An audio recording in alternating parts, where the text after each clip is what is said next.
Thank you for inviting me here, and thank you for what a wonderful place you have.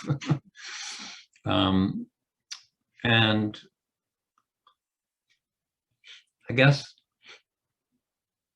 it's been very thought-provoking, trying to look back and kind of see the evolution, the development, the steps that I've taken in my own life that that brought me to the Buddhist path, brought me to path in general. And it's actually really vast. And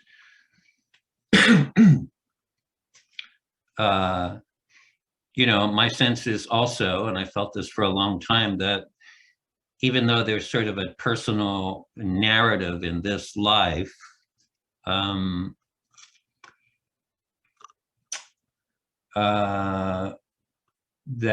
only part of the story. I think that the Buddha talked about, if you want to understand your previous life, then you look at this life. And if you want to understand and have a sense of your next life, then you look at this life. So, I can say that I've had some connection to the Buddhist path since. As I've gotten more and more involved, there is definitely a sense that I've been connected to this for some time now. Not that I'm necessarily a great accomplished practitioner or meditator, but I've been around the Buddhist world and the Buddhist practices. I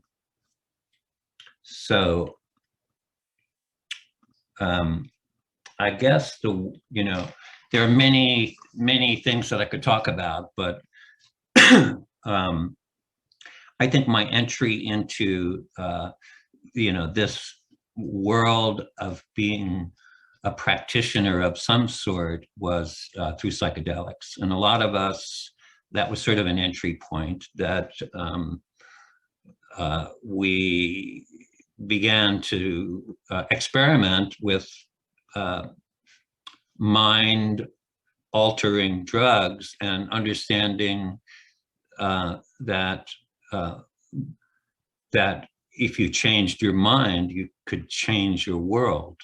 And that there were some, I think what Michael was talking about, perceptions, there's a very profound connection between our reality and what our mind, and what's in our mind.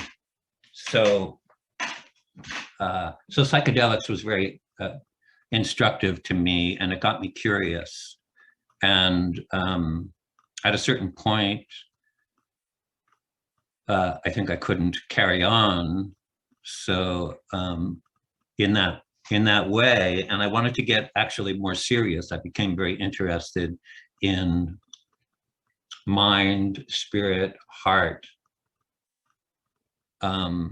consciousness. So I became a yogi. I sort of, learned how to meditate out of a book and with a friend. And then I became a yogi in the Hindu tradition. And that was, I think, 1972, about 50 years ago. Ken Kaplan and I lived in an ashram together. We slept on the floor. We were roommates. It was a very great time in my life.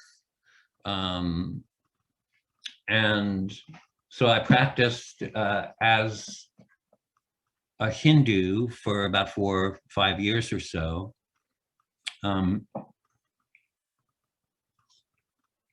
My sense was that, there was some, because of the practice was doing kirtan, spiritual dancing with a group of people, and then sitting and chanting and meditating. So there was some element of kind of an ecstatic practice for me that sort of suit me just fine, coming from a kind of a psychedelic world. And I think, thinking about this, all of this made me think about one singular event, which was that I was at a group meditation. We did kirtan, the dancing, and we were meditating, and it was a very elaborate inner chakra and mantra meditation. And at a certain point, and this was a really turning point for me, like at a certain point, I stopped any effort.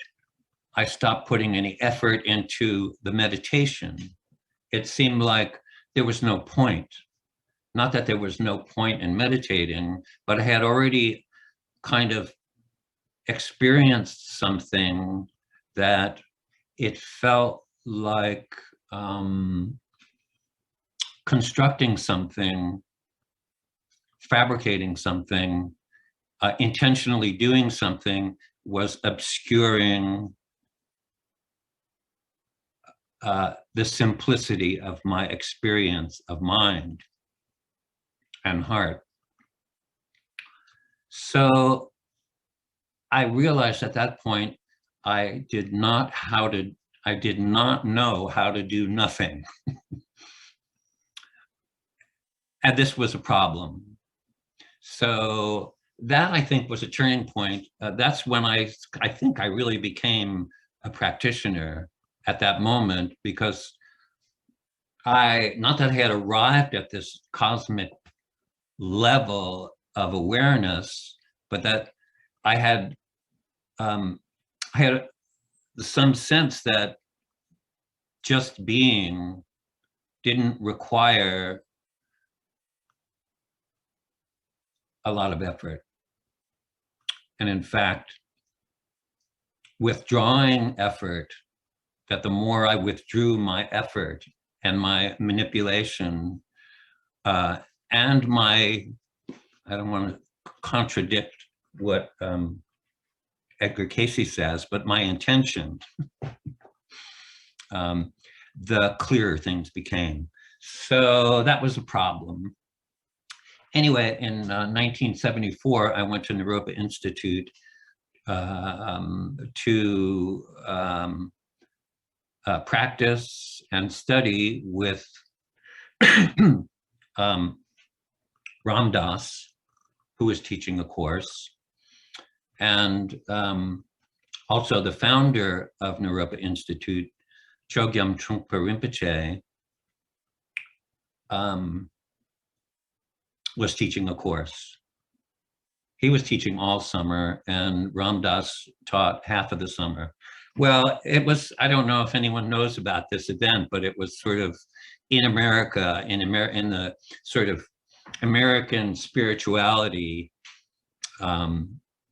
populist spirituality in this country. It was a pretty significant event. And it was this meeting of the sort of hippie Hindu love and light people and the sober, studious Buddhists who seemed really kind of negative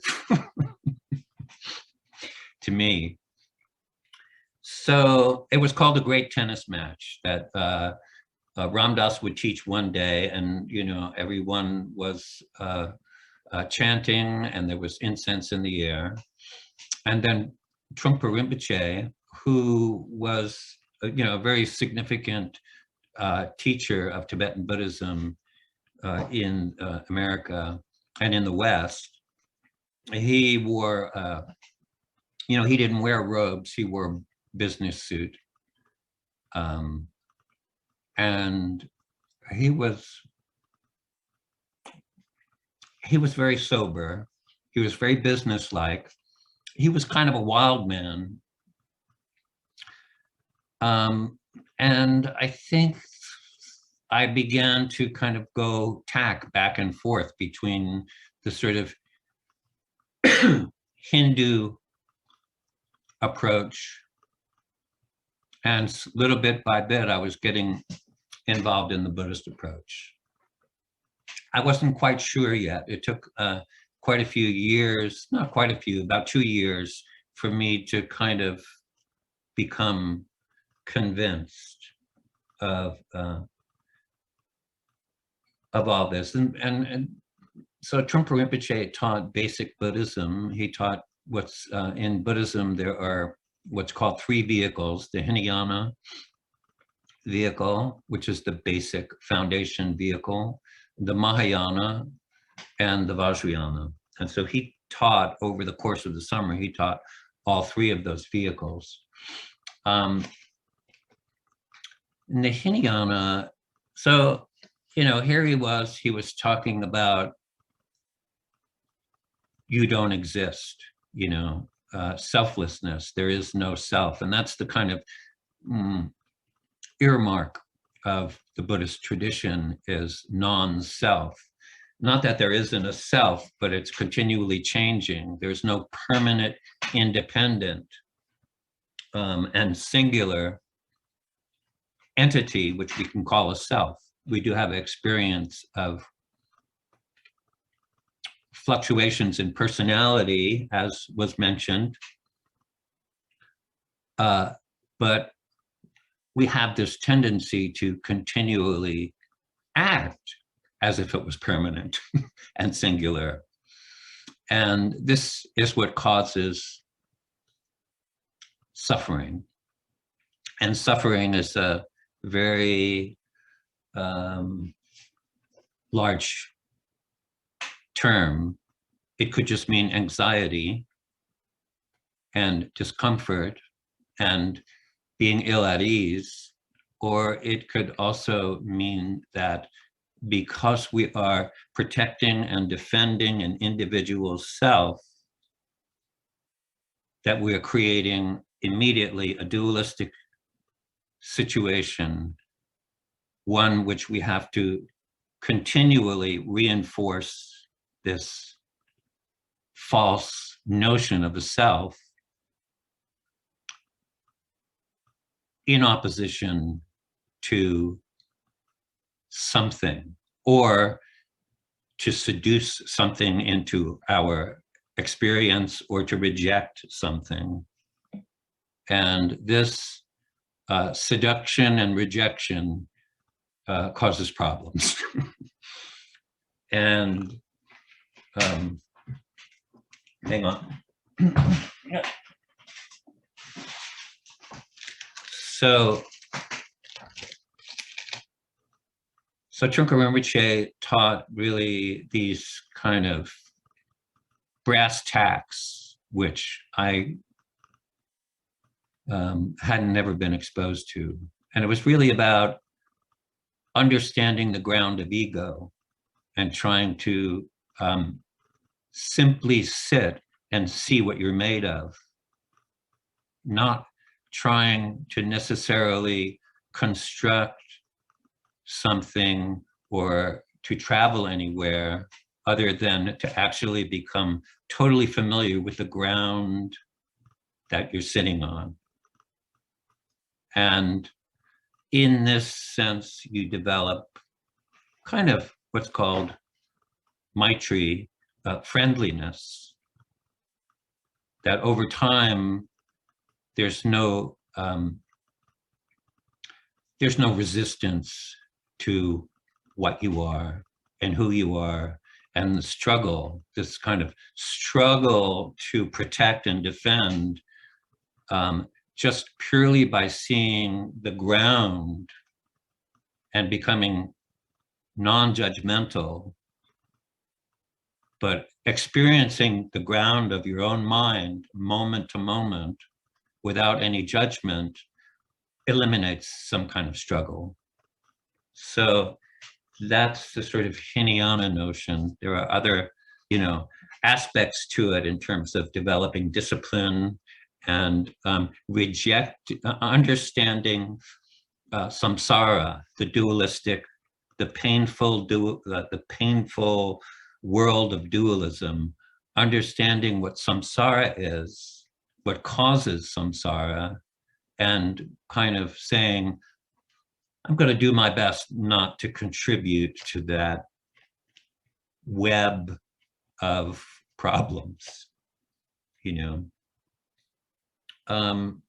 And then he taught that what interested me also, excuse me, was this notion of in the Mahayana, the great vehicle, this notion of the bodhisattva, that one would take a vow to become awakened, to become enlightened, so that one could help all sentient beings as long as, until the space is cleared of all sentient beings. So there's some, how you say, noble heart aspect to the practice of Buddhism, that, and then there are sort of these very practical, irritating ways of challenging your own, your orientation toward self, and switching it around so that others become more important than you. And that's so there are very specific practices that turn it around that way, that are very challenging. So that was very appealing as well. Anyway, and then I was still totally not convinced. I went back, I think it was in 1975, I went back from Boulder, Colorado to New York, where I was from, and I hung out with Swami Muktananda. And then I met Khaluru Pache, who was one of the first, also one of the first Tibetan teachers who came to America and North America and taught, and actually made me cry, because in that song that you were playing and all those pictures, there was for a moment a picture of Khaluru Pache in the mix there. So I had planned to speak about Khaluru Pache, and there he was. So my heart just broke open there. So that was really significant. Anyway, he didn't speak English, he spoke Tibetan. And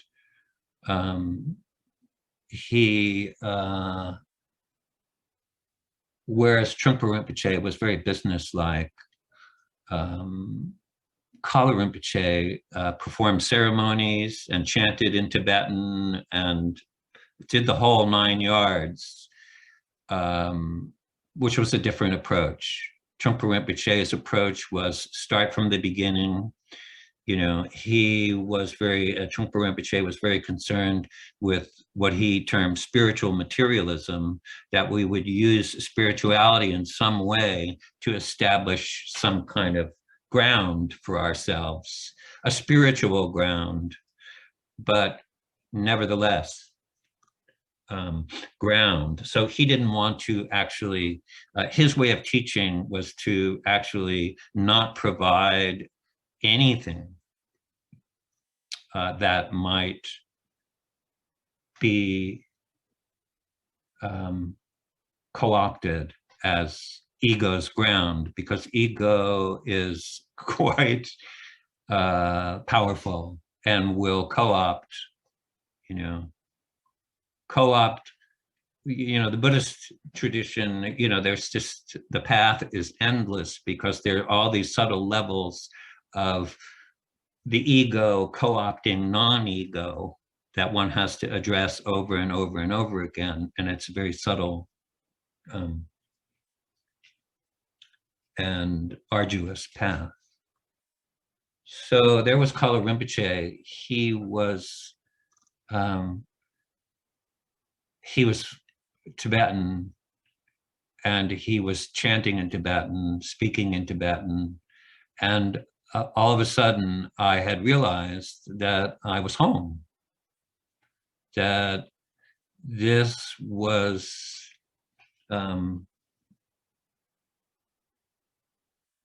very deep connection. And I think that's what it was a deep connection.